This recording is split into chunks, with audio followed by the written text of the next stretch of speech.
नमस्कार, मैं हूं रंजीत कुमार और शुरू हो चुका है देश का मूड मीटर। आज पहली स्टोरी में मैं आपको बताऊंगा कि बदलते बढ़ते कश्मीर में कट्टरपंथियों ने ऐसा क्या देख लिया कि उनकी धार्मिक भावनाएं आहत हो गई। दूसरी स्टोरी में आपको बताऊंगा कि कहां एक ऑर्डर पर 1000 लोगों की हत्या कर दी गई। और तीसरी स्टोरी में यह दिखाऊंगा कि संभल की रंगों भरी जो तस्वीर देखने के लिए 46 साल लोगों को इंतजार करना पड़ा, वो तस्वीर आखिर कैसी दिख रही है। लेकिन शो की शुरुआत कट्टरपंथियों को बेनकाब करने वाली पड़ताल के साथ।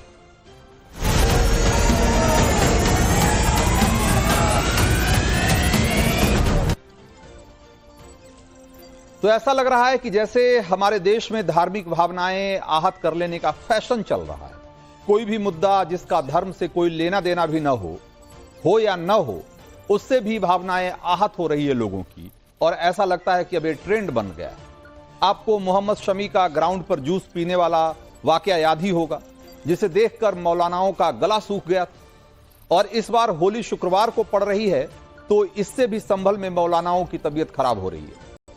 और अब कश्मीर में एक फैशन शो को लेकर मुल्ला मौलानाओं की धार्मिक भावनाएं आहत हो रही है। और साथ ही साथ मुख्यमंत्री उमर अब्दुल्ला की सियासी भावनाओं को भी ठेस पहुंच गई। अब इन सब को लेकर सवाल उठ रहे हैं कि रमजान के महीने में फैशन शो का आयोजन करवाना क्या पाप है? क्या कश्मीर में फैशन शो आयोजित करना कानूनन अपराध है? आज मूड मीटर में इन्हीं सवालों की पड़ताल करेंगे। लेकिन पहले उस गुलमर्ग फैशन शो के बारे में जान लीजिए, जिससे अलगाववादियों से लेकर जम्मू कश्मीर सरकार तक की त्योरियां चढ़ी हुई। 8 मार्च को गुलमर्ग की बर्फीली वादियों में एक फैशन शो का आयोजन किया गया। यह एक आउटडोर फैशन शो था, जिसमें मॉडल्स शॉर्ट कपड़े या यूं कहें कि सेमी न्यूड कपड़े पहनकर रैंप पर उतरे थे। यह fashion show fashion designer Shivan और नरेश के प्लान का हिस्सा था और दोनों के फैशन इंडस्ट्री में 15 साल पूरे हुए हैं। और जिसका जश्न मनाने के लिए उन्होंने अपने लेटेस्ट कलेक्शन के साथ कश्मीर में फैशन शो करने का फैसला किया।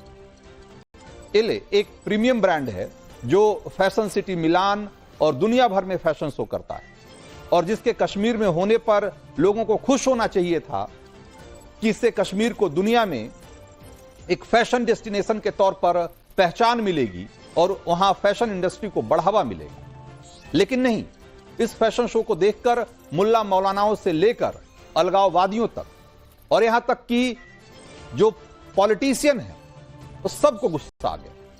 हुर्रियत कॉन्फ्रेंस के प्रमुख धार्मिक नेता मीरवाइज उमर फारूक कह रहे हैं कि रमजान के दौरान गुलमर्ग में इस तरह का आयोजन निंदनीय है। इस तरह की अश्लीलता बर्दाश्त नहीं की जाएगी।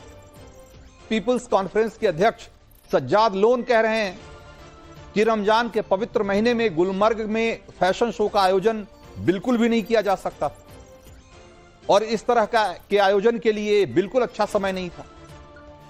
नेशनल कॉन्फ्रेंस नेता आगा राहुल्ला लिख रहे हैं कि यह पर्यटन के वेश में सांस्कृतिक आक्रमण जैसा है। मतलब हिपोक्रेसी की भी कोई सीमा होती है।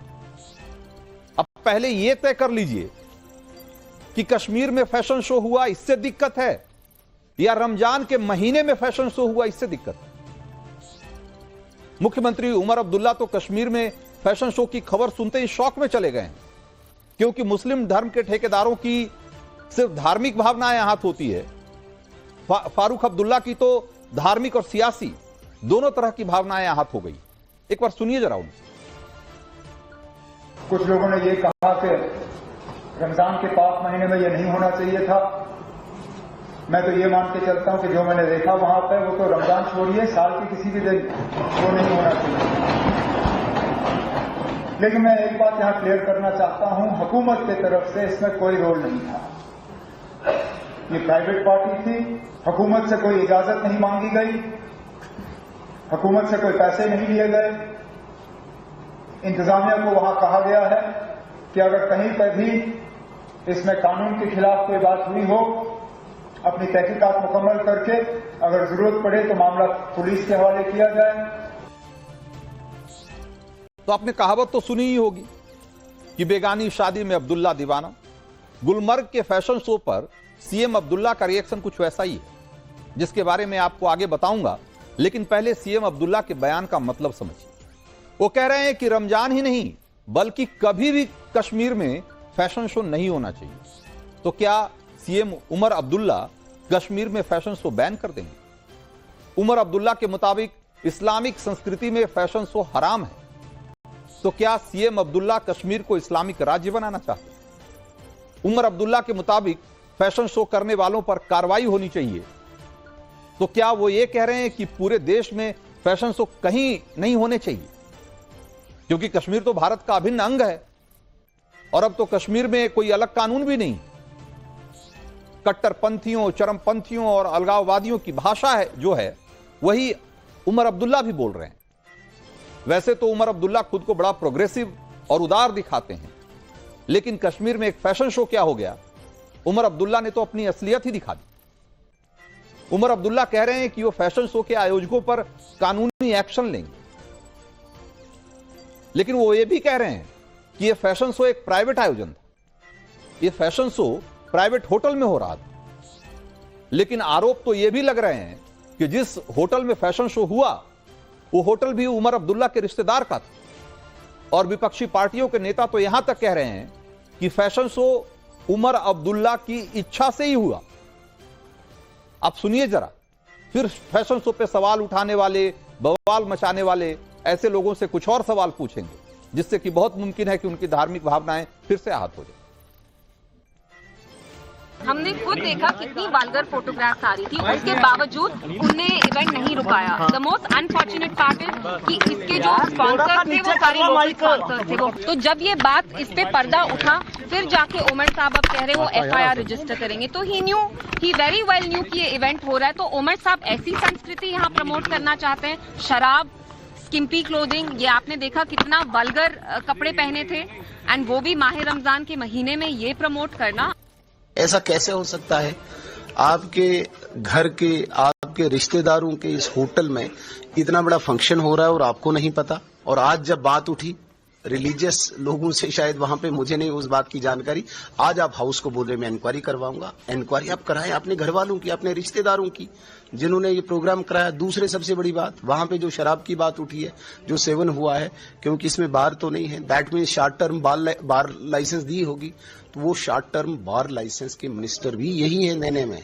मुझे लगता है इन्हीं के सिग्नेचर से वो भी दी गई है कि बार बार गुमराह करना, झूठ बोलना ये छोड़ दे, और जो सच है, सच ये है आपके रिश्तेदारों का होटल है, आपको पता था। तो मतलब आप देख रहे हैं, एक तरफ सीएम अब्दुल्ला, उन पर खुद फैशन शो की परमिशन देने के आरोप लग रहे हैं, और दूसरी तरफ उमर अब्दुल्ला खुद वो भाषा बोल रहे हैं जो कट्टरपंथी बोलते हैं, क्योंकि देश में धार्मिक भावनाएं आहत करने का फैशन चल रहा है। वरना एक प्राइवेट इवेंट से क्या लेने देना है किसी को भाई? इससे क्या मतलब है? और मजे की बात देखिए, प्राइवेट इवेंट प्राइवेट होटल में चल रहा था, और इससे माह रमजान का क्या मतलब है भाई? और ज्यादा मजे की बात ये देखिए कि फैशन शो के आयोजक शिवान और नरेश दोनों हिंदू हैं, तो रमजान में फैशन शो कैसे पाप हो गया उनके लिए? इस लिहाज से तो शिवान और नरेश ने रमजान में फैशन शो करके कोई पाप ही नहीं किया है, क्योंकि दोनों का ना तो इस्लाम से कोई लेना देना है, ना कोई वास्ता है, और ना रमजान से उनको कोई लेना देना है। लेकिन फिर भी उन्हें फैशन शो आयोजित करने पर माफी मांगने के लिए मजबूर होना पड़ा। अब सवाल तो ये बनता है ना कि जब लोग ये आरोप लगाते हैं कि जहां मुसलमानों की आबादी ज्यादा हो जाती है वहां शरिया लागू करने पर उतर आते हैं, तो इस आरोप का उमर जैसे सो कॉल्ड प्रोग्रेसिव जो मुस्लिम हैं वो बड़ा विरोध करते हैं। लेकिन कश्मीर में आज जो खुद करने की कोशिश कर रहे हैं ये वही तो है, वरना बाकी हिंदुस्तान और कश्मीर में क्या अलग है कि रमजान के महीने में भारत के दूसरे हिस्सों में फैशन शो करने पर रोक नहीं है, लेकिन कश्मीर में इस पर आपत्ति जताई जा रही है। लेकिन याद रखिए कि कश्मीर न तो पाकिस्तान में है और न कश्मीर में तालिबान राज है, इसलिए कश्मीर में ऐसी कोई कोशिश कामयाब नहीं होगी, क्योंकि अब ये कश्मीर भी नहीं रहा जहां की आवाम पर इस्लाम के नाम पर शरिया थोपने की कोशिश की जाती थी, जहां धारा 370 की आड़ में महिलाओं की आजादी छीन ली जाती थी, जहां इस्लामिक शरिया कानून के नाम पर दशकों तक सिनेमा घरों पर ताले लगे रहे, जहां आतंकवाद के डर से फिल्मों की शूटिंग तक बंद हो गई। ये नया कश्मीर है, वो कश्मीर है जो दुनिया से कंधे से कंधा मिलाकर चलेगा, क्योंकि अब कश्मीर धारा 370 से नहीं बल्कि भारत के संविधान से चलेगा, भारत के कानून से चलेगा। और अगर भारत का कानून रमजान के महीने में फैशन शो करने से नहीं रोकता है तो कश्मीर की कोई ताकत कश्मीर में भी फैशन शो होने से नहीं रोक सकती। और जो लोग गुलमर्ग में फैशन शो को देखकर आंखें तरेर रहे हैं, उनको जवाब देना चाहिए कि रमजान के महीने में फैशन शो करना हराम है या हलाल है। और अगर हराम है देखना, तो आप फैशन शो देखने क्यों गए? तो देश का मूड मीटर में आगे बढ़ते हैं और आगे आपको दिखाते हैं कि किसके एक ऑर्डर पर 1000 लोगों की हत्या कर दी गई और हत्याओं का सिलसिला अभी भी जारी है।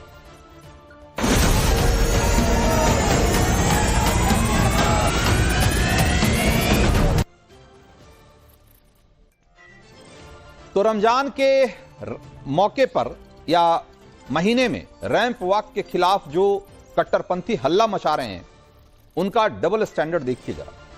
सेकुलर कश्मीर में प्राइवेट प्रॉपर्टी के भीतर 2 हिंदू डिजाइनर्स ने फैशन शो आयोजित किया तो इस्लामिक कट्टरपंथियों की छाती पर सांप लौटने लगा। लेकिन इसी माह रमजान में सीरिया के भीतर 3 दिन से भारी खून खराबा हो रहा है। लेकिन क्या मजाल कि एक भी कट्टरपंथी वहां हो रहे कत्लेआम के खिलाफ एक भी शब्द बोल दे। क्या इसलिए वो नहीं बोलेंगे क्योंकि वहां मरने वाले मुसलमान हैं और मरने वाले भी मुसलमान हैं और मारने वाले भी। खैर, कट्टरपंथी बोले या ना बोले, सीरिया से जो तस्वीरें सामने आ रही है वो खुद ब खुद बहुत कुछ बोल रही है। बता रही है कि एक मुसीबत से निकलकर सीरिया कैसे दूसरी और उससे ज्यादा बड़ी मुसीबत में फंस चुका है। जिहादियों ने सीरिया को कब्रिस्तान बनाना शुरू कर दिया। बारी बारी से आपको एक एक तस्वीरें दिखाता हूं। आज सीरिया में जो कुछ टीएस के चीफ अबू मोहम्मद अल जोलानी को लेकर इजराइल के ऑफिशियल सोशल मीडिया हैंडल से एक पोस्ट सामने आया है जो कि बहुत कुछ बताता है। इजराइल ने लिखा है कि सूट में आने वाला जिहादी भी आखिरकार जिहादी ही होता है। इजराइल के इस पोस्ट का मतलब समझिए। दरअसल अबू मोहम्मद अल जोलानी ने सीरिया की कमान संभालने के बाद सूट बूट पहन लिया है। तुर्की जैसे देशों के मुखिया से जाकर मिल रहा है। लेकिन यह इतिहास जग जाहिर है कि अबू मोहम्मद अल जोलानी किसी जमाने में खूंखार आतंकी संगठन आईएसआईएस के चीफ बगदादी का साथी रह चुका है और इराक में इसे आतंकी हरकतों के आरोप में अमेरिकी सेना ने पकड़ा और 5 साल तक अमेरिकी जेल में कैद रखा था। 2011 में वो जेल से छूटा और तब तक वो अबू बकर अल बगदादी का रिप्रेजेंटेटिव बन चुका था। तो बगदादी जिस कुर्सी तक नहीं पहुंच पाया, वहां तक अल जोलानी पहुंचा, और वो भी सूट बूट पहनकर। और आज देख लीजिए कि इसका संगठन अपने जिहादी एजेंडे पर कैसे भिड़ा हुआ है। तो देश का मूड मीटर में अब आगे बढ़ते हैं और आपको आगे दिखाते हैं कि संभल में आज कैसे पूरा हुआ 46 साल लंबा रंगों वाला इंतजार।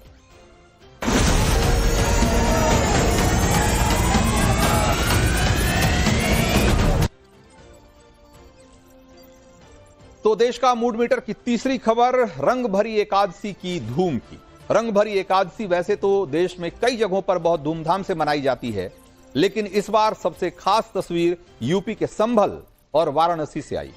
रंग भरी एकादशी इस बार दोनों शहरों में बहुत खास तौर पे मनाई गई और होली से इसका क्या रिश्ता है, क्या नाता है, मैं आपको आगे बताऊंगा। लेकिन पहले आपको रंग भरी एकादशी पर यूपी के संभल की जो तस्वीरें आई है वहां उसको आपको देखना चाहिए। संभल में 46 साल बाद यानी लगभग 4.5 दशक बाद रंग भरी एकादशी पर ऐसा रंग बिखरा है। गाहे बगाहे होने वाले दंगे और उसकी वजह से पैदा होने वाले तनाव ने यहां रंग भरी एकादशी का रंग छीन लिया। संभल के लोग बताते हैं कि उसके बाद बस परंपरा निभाने भर के लिए एक छोटी सी शोभा यात्रा निकाली जाती थी, लेकिन उसमें उमंग उत्साह नहीं दिखता। पथराव और बवाल की आशंका सताती रहती है। लेकिन इस बार संभल में रंग भरी एकादशी अपने पूरे फॉर्म में लौट आई। संभल में रंग के होली के हर रंग दिखाई दे रहे हैं। तस्वीरें देखिए। इस वक्त यहाँ पर जो है मसान की होली भी जो है वो तस्वीरों में आपको खेलते हुए लोग नजर आ रहे होंगे। और इस वक्त आप देखिए तमाम जो कलाकार हैं, जिस तरह से वाराणसी के शमशान में होली खेली जाती है, वो इस वक्त तस्वीरों में नजर आ रहे हैं। और आज रंग एकादशी के त्योहार पर लगाम लोग आपके जो है इस वक्त यहाँ पर परफॉर्म करते हुए तस्वीरों में नजर आ रहे होंगे और बाबा भोले के भक्त बने हुए नजर आ रहे होंगे।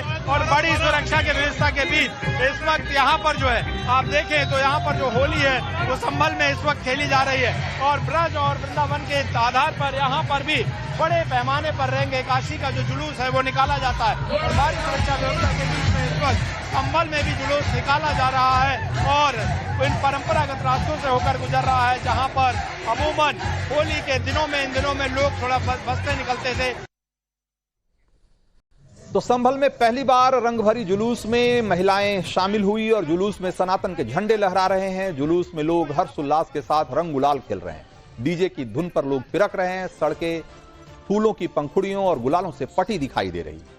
संभल में रंग भरी एकादशी अगर अपनी पुरानी रंगत में दिख रही है तो इसका पूरा श्रेय और खास तौर से पुलिस प्रशासन को जाता है। इस बार रमजान के बीच होली का पर्व पड़ रहा है, ऐसे में टकराव और खिंचाव की आशंका में लोग परेशान थे, लेकिन संभल पुलिस प्रशासन ने पूरी तैयारी कर रखी है।